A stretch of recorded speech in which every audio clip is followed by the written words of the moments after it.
Hey everybody, and welcome back. We are kicking on in our rational functions unit. Today we're going to talk about adding and subtracting rational expressions. It's going to be another short video, not too much in this that you probably don't already know, just a little bit more information in terms of how to handle adding and subtracting fractions when there are rational expressions in there as opposed to just numerical ones. But it's going to be the same process almost as adding and subtracting any other fractions that you can think of. Okay, so our objectives today, we're going to factor polynomials, which we've done already, which we're going to use then to find the least common denominator. We know we need the least common denominator to be able to add or subtract fractions. So then we're going to go ahead and do that. Our essential question for today is, how do you do it? How do you find the least common denominator of two rational expressions? In our last video, we introduced rational expressions. We talked about their properties, how to find excluded values, which included wholes and asymptotes. Okay, so least common denominator, or LCD, of two fractions. Now, if we think two numbers, so let's imagine two numerical values. I'm going to take 15 and 20. And I said, all right, this is going to be some fraction, so we'll say A and B. And I wanted to know what is the lowest common denominator, least common denominator of 15 and 20. So you would think of, all right, what are the factors of 15? And we want to go down to prime factors. So that means numbers that cannot be divided by anything else except for itself and 1. So 20, for example, goes down to 5 and 4, but 4 can go down to 2 and 2. So we would say the factors of 15 are 5 and 3, so 5 times 3. And then 20 is 5 times 2 times 2. We then would look at what is common. So the 5 is common to both, and we would list that. So our least common denominator is going to be what's common times what is not common. So we've got a 3 over here, which is not common to both, so we're going to multiply by 3. And then we've also got these two 2's, which together is 4. That was not common on the other side. Multiply all of that together, so 5 times 3 times 4, you get 60. So our least common denominator would have been 60 in this case. So we would have had 60 and 60. The final part to finish it off would have been, for 15, 5 was common, 3 we already have. So if we want to do our lowest common denominator, we've got the 5, we've got the 3, we don't have a 4. So we would multiply top and bottom by 4, because 4 over 4 is 1. You're not changing the value of the fraction in any way. So 4 times A would be 4A. For B, we've got 5 times 4. The 5 was common, so we've got the 5, but we don't have, and we have the 4, but we don't have the 3. So I'd be multiplying by 3 on top and bottom. So I would end up with 3b over 60. It's almost exactly like what you saw in just regular numerical fractions. We're just going to do a very similar idea with polynomials now. So when we shift over to the left now and look at the polynomial itself, we want to factor all of the denominators. So the denominators, remember, are the parts underneath the fraction line. So 3x minus 5. Is there any way we can simplify that? Well, they're both divisible by 3. So I'm going to take the 3 out, and I will be left with x minus 5. For the other one, 4x and 28, both divisible by 4. So I would have 4 times x plus 7. Look and see, is there anything common between the two of them? So 3x minus 5, 4x plus 7, there's nothing common, which is totally fine. You will not always have something common. Our LCD, or our least common divisor, we've got nothing in common, so I'm not going to put anything there, but now I'm going to say everything that is not common is going to be part of this. So we're going to have 3x minus 5, 4x plus 7. So then to rewrite these using the least common denominator, for minus 2, the 3 and the x minus 5 are accounted for, but we don't have a 4 and an x plus 7. So it'll be minus 2 times 4 times x plus 7, and then all over that least common divisor, so 3, should be x minus 5. And then we've got 4 and x plus 7. So yes, you're looking at it now and you're like, oh, those would cancel. Exactly, because we have not changed the value of this in any way. But say we were going to try and add or subtract these, then we would want them to be over the same divisor, so we could do that and then simplify our answer. The other one, 6x, we've got the 4, we've got the x plus 7.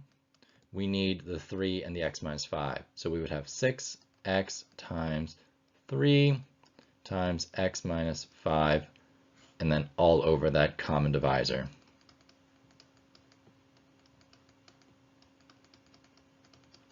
And that's it. So you're just finding that least common divisor. We can distribute it. You may be asked to do that from time to time, or you may leave it in factored form. Factored form is actually very handy because, say we did add these together, we could then look and see, are there factors that are common to both? So we would still be looking for excluded values in our answer. But let's try some adding and subtracting. So let's do one where we're actually going to add or subtract them together. Okay, actually, never mind. Let's do another one of these, just slightly different denominator, because I want to make sure we got this. So denominator, x squared minus 11x plus 24. Factors of 24 that add up to be negative 11. That would be x minus 3, x minus 8. So 3 times 8, 24. If they're both negative, you would still get a positive 24. For 9, you would have factors of 9 that add up to be negative 3. So that would be x minus 3 times another x minus 3. So that one is actually a x minus 3 squared, a perfect square binomial. Looking at the common stuff, one of those x minus 3's is common. So we're actually saying just one of them, like the other one is going to be an extra.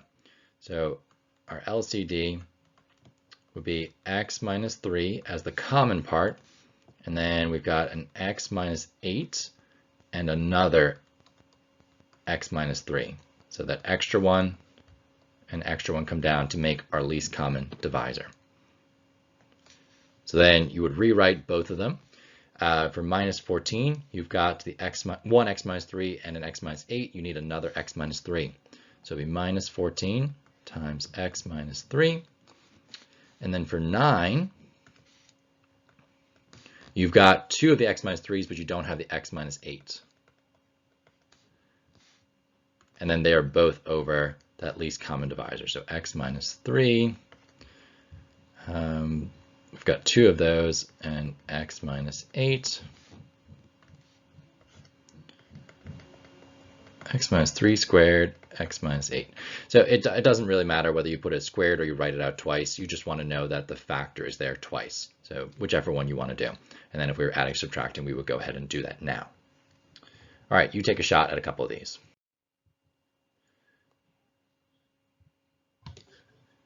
So you've got your two pairs. So this is question 1 over here, and this is question 2. Find the least common divisor and rewrite both fractions using the least common divisor. So rewrite them so that they have the same denominator. Pause the video, come back when you're done. All right, so for the first one, 8x minus 24. 8 is a common factor. We get x minus 3. This one, 10 is a common factor. We also get x minus 3. So x minus 3 is common to both. So my LCD is going to be x minus 3. But then what's not common is an 8 and a 10. So then to rewrite both of them, we would have x plus 6.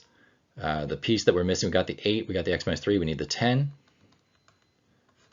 All over x minus 3 times 8 and 10 is 80. And then for the other one, it would be 14x times 8 all over x minus 3 times 80. So we could distribute this and do 10x plus 60, and what would that be? 112x. So that would work as well. But just for now, getting in the habit of, okay, what am I multiplying by what? And then we'll simplify it down later.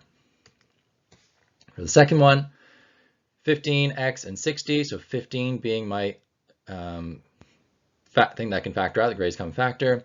I get x plus 4. Factors of 20 that add up to be 9. We got x plus 4 and x plus 5. So x plus 4 is common. And then we've got a 15 and an x plus 5, which is not common. So there's my LCD. Rewrite my answer. So 12x. We've got the 15, we've got the x plus 4. We just need the x plus 5. So that's over x plus 4 times 15 times x plus 5. The order in which you write your denominator when they're multiplied does not matter. Remember, multiplication, you can mix up the order. It doesn't change anything. And then the other side, we've got 5. We've got the x plus 4. We've got the x plus 5. We just need to multiply by 15. All over x plus 4, 15, x plus 5.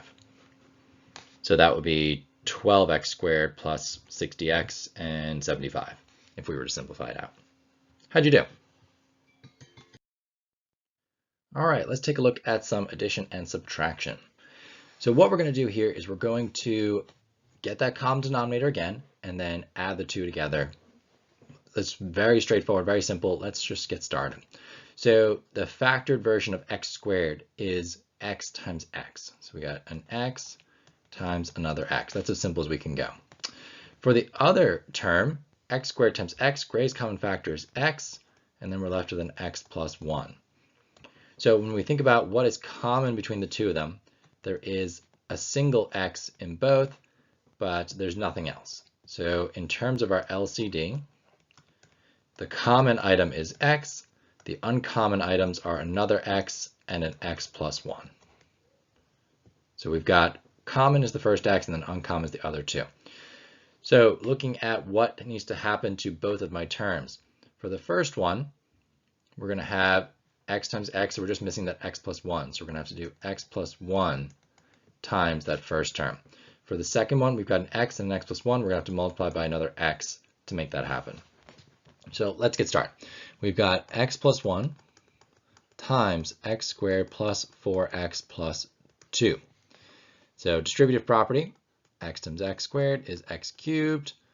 We've got 4x squared, we've got 2x, then the 1. So we've got x squared plus 4x plus 2. And just combine our like terms, we get x cubed plus, let's see, we got, should be a 4x squared. So we've got 5x squared, 2x plus 4x is 6x, and then we've got a 2. And this is going to be all over that common denominator of x times x times x plus 1. And then the other side, we've got x squared times x is x cubed, and it's a plus between them, so plus, and then we've got x cubed. So then just to finish it off, combine our like terms, we've got 2x cubed plus 5x squared plus 6x plus 2 all over, if we distribute this, x times x is x squared times x is x cubed plus x squared. So that would be our final answer. Now, you can imagine that this could be building up to what we did with long division and synthetic division. Like we may end up going down that route of, all right, I want you to factor this numerator and see what are the factors and do any of those factors cancel with the denominator. That will be an important thing for us because we do want to see, like, are there common factors on top and bottom, because that will be our excluded value, our wholes, or if not, what are our asymptotes? So, just thinking about here now, what are the actual asymptotes? So what values of x would make the denominator equal to 0? The excluded values at the moment that we know of. So I don't know if they're wholes or asymptotes, but we've got when x is equal to 0 and when x is equal to -1. So just be on the lookout for that. You will also be asked to identify excluded values typically when you add and subtract. Let's do another one. 2x squared over x squared minus 5 minus, so we're subtracting the whole thing now, minus x squared plus 3x minus 4 all over x squared. So factors, x squared minus 5, there's nothing I can do with that, and x squared is x times x. So we've got x squared minus 5, and then we've got x times x. So nothing we can do with that. That's going to be just our lowest common denominator, the two of them multiplied together. So this is when you hear of that idea of cross multiplying to get that common denominator. It's when there is no common factors between the two of them. So we're going to have 2x squared times x squared all over x squared minus 5 times x squared. So we're multiplying by x squared on top and bottom, which is why we're not changing the sign of anything. Minus. So on the other side then we've got x squared minus 5 times x squared plus 3x minus 4 all over x squared times x squared minus 5. So the denominators match. I should have written them in the same order, but same thing. So we're going to have to do our distributive property now. We get 2x to the power of 4 all over x to the power of 4 minus 5x squared. And then minus x squared times x squared is x to the power of 4. So we're going to just do minus and then whatever's inside of this. I'm going to do my distributive property first. Plus 3x cubed minus 4x squared. We got minus 5x squared minus 15x plus 20. And that's all over x to the power of 4 minus 5x squared as well. So now when you think of that negative, it's going to distribute into everything. So it's going to all change sign. So we're going to have 2x to the power of 4 minus x to the power of 4 minus 3x cubed plus 4x squared minus 5x squared is minus 9x squared. We're going to change the sign of that, so it's plus 9x squared. And then we had 15x and 20, so nothing combining there. So plus 15x minus 20. And that's, so the 2x to the power of 4 and the x minus x to the power of 4 will become 1x to the power of 4.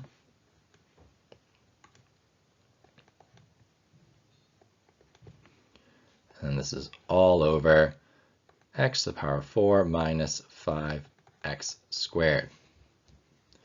Values of x that would make this equal to 0. So x squared minus 5, values of x that could go in there. So if we had x squared minus 5 is equal to 0, x squared is equal to 5, x is equal to plus or minus the square root of 5, and then 0. So x is equal to 0 minus root 5 and positive root 5. Those are my excluded values.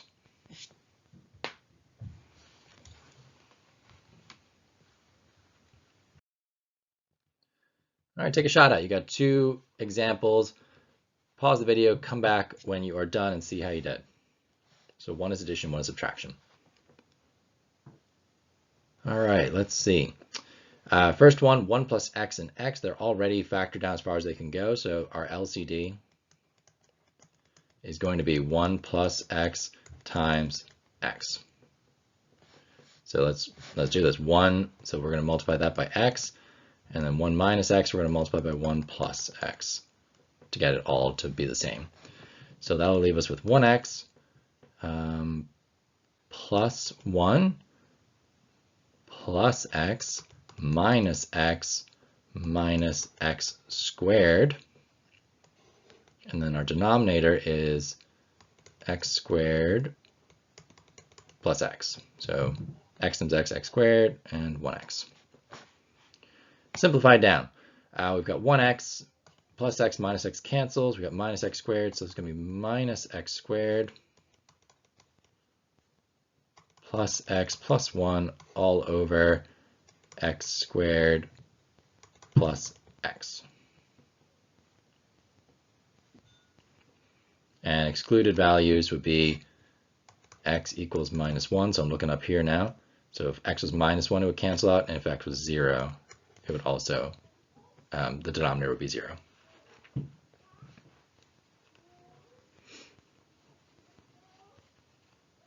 All right.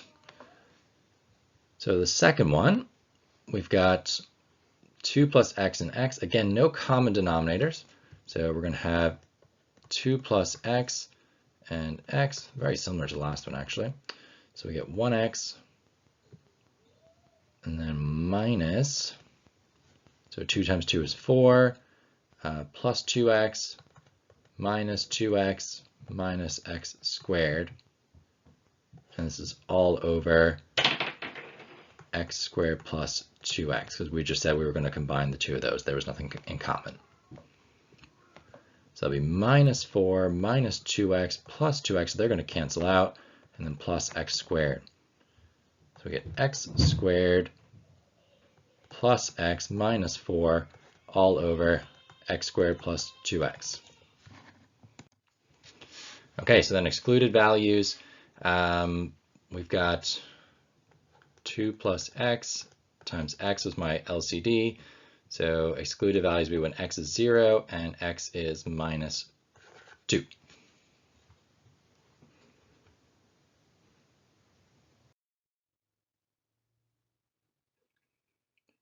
All right, how do I find the LCD of two rational expressions? Same thing we did in the last video. You are going to get in there and say, okay, what are the factors of each of my denominators? What is common? And then what is not common? You're going to multiply the two of those together. That's your LCD. And then you just balance each side of the term and then make sure that you are adding or subtracting, particularly subtracting, make sure you're distributing that negative to both.